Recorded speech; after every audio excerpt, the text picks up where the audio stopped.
sobre os palestinos. Ou seja, para você fazer qualquer tipo de transporte via mar ou via terra, era cobrado uma espécie de pedágio pelos coletores, chamados coletores particulares. E esses homens eram homens que também deveriam pagar algo ao governo de Roma, porque estavam de fato exercendo esse ofício, mas eram homens espertos. Os coletores particulares, o que faziam para não dar a cara para bater diante do povo? Eles contratavam então os publicanos. Quem eram os publicanos? Eram homens que eram chamados como uma ordem, uma escala diminutiva, e eram chamados para cobrar de fato o povo. E olhamos para Mateus e observamos um publicano, observamos um homem que estava sendo contratado pelos coletores particulares para dar a cara para bater diante do povo e anunciar que ele estava lá para cobrar os impostos.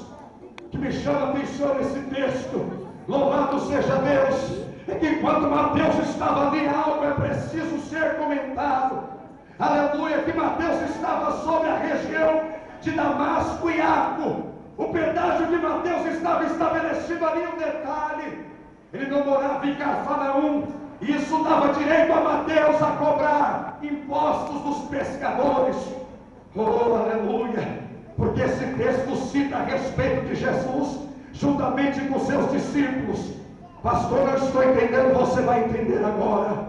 Quando olhamos o chamado de Deus sobre a vida de Mateus, eu também observo Pedro e André, ambos irmãos, também Tiago e João, filhos de Zebedeu, que no livro de Mateus, capítulo 4, verso 18, outrora eram pescadores e certamente conheciam a Mateus Levi, que estava sendo chamado por Deus. O maior desafio da igreja de Jesus Cristo, aleluia, é concordar com o chamado de Deus sobre a sua nação. Você está preparado, igreja? Aleluia, observar Deus, trazer para o nosso lado, para congregar conosco pessoas que nos trouxeram pedras e também danos em nossa vida. Está preparado, igreja? Aqueles que se amaldiçoaram, aqueles que tacaram pedra no teu ministério, quem está preparado nessa noite?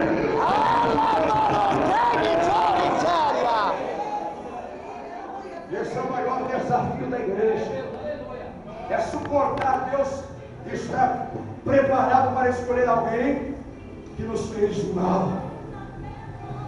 É aí que eu concordo com o início da mensagem, que de fato existem pessoas da igreja que estão satisfeitas por aquilo que Deus faz e outras que tão somente são críticos, pessoas para avalar nossa fé, pessoas para estar no nosso meio, muitas das vezes nos desmotivar. Deixa eu te dizer uma coisa: se você faz parte da segunda classe de crentes, vai se converter em nome de Jesus Cristo de Nazaré, porque Deus vai chamar quem Ele quer, vai colocar no pecado quem Ele quer. Deus vai colocar na glória. Aplauda Jesus, amigo.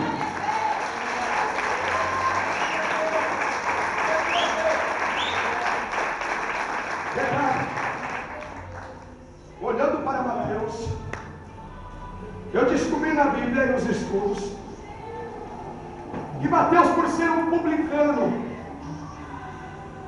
o templo não aceitava o seu dinheiro como oferta.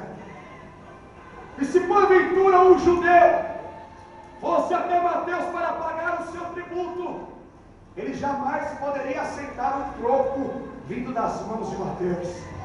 Interessante, porque os judeus dividiram os coletores e os publicanos em duas classes. Repita comigo: os gabais. Os gabais. Quem eram os gabais? Eram coletores que estavam absolutamente ligados com a agricultura e o recenseamento. Só que também existiam os moxas. Repita comigo: moxas. Moxa.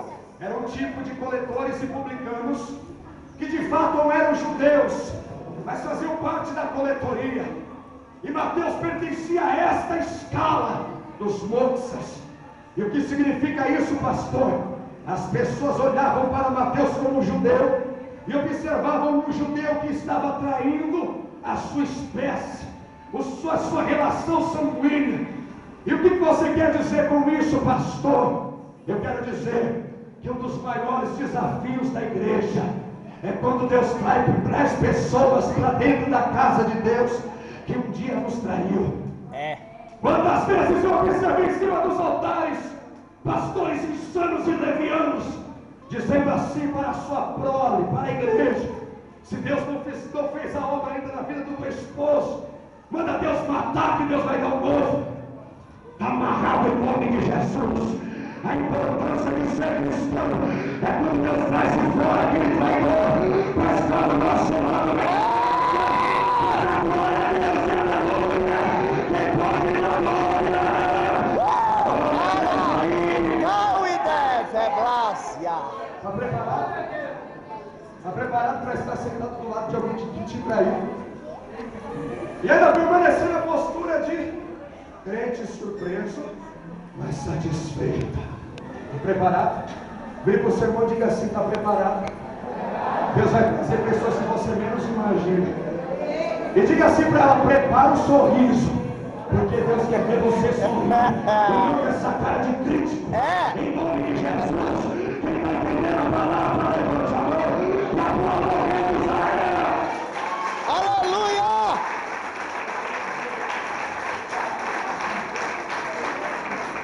Mas a Bíblia também cita que Jesus é perseguido por esta ação. Percebemos ali Jesus entrando, e os publicanos que estavam em sua casa e também pecadores. E a Bíblia diz que naquele momento os fariseus, os hipócritas, os críticos se levantaram para dizer assim: como é que o Senhor mestre come com publicanos e com pecadores? Sabe o que me chama a atenção? É que o chamado de Mateus foi um desafio para Jesus. Jesus teve que desafiar com a sua própria índole. A índole de Jesus estava correndo risco quando ele escolheu Mateus. Interessante que aqueles que julgaram Jesus eram pessoas que estavam tão somente vivendo a vida e fazendo com que essa vida viesse a ser moldada segundo a lei. E a Bíblia diz em Gálatas, capítulo de número 5, verso 4, que Paulo diz a este povo desta forma: vocês que tentam justificar o modo de vida segundo a lei, vocês já se separaram de Deus faz tempo e já caíram na graça.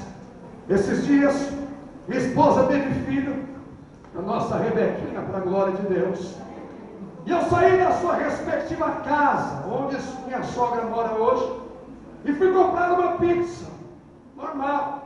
Só que havia um detalhe: estacionei meu carro na porta da pizzaria, e havia uma igreja que eu não quero citar o nome por respeito e ética. Estava de bermuda e de camiseta.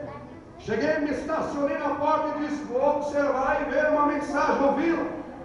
Daqui a pouco, no final do culto, a pastora que estava em cima do altar disse desta maneira: existe alguém que quer aceitar Jesus Cristo?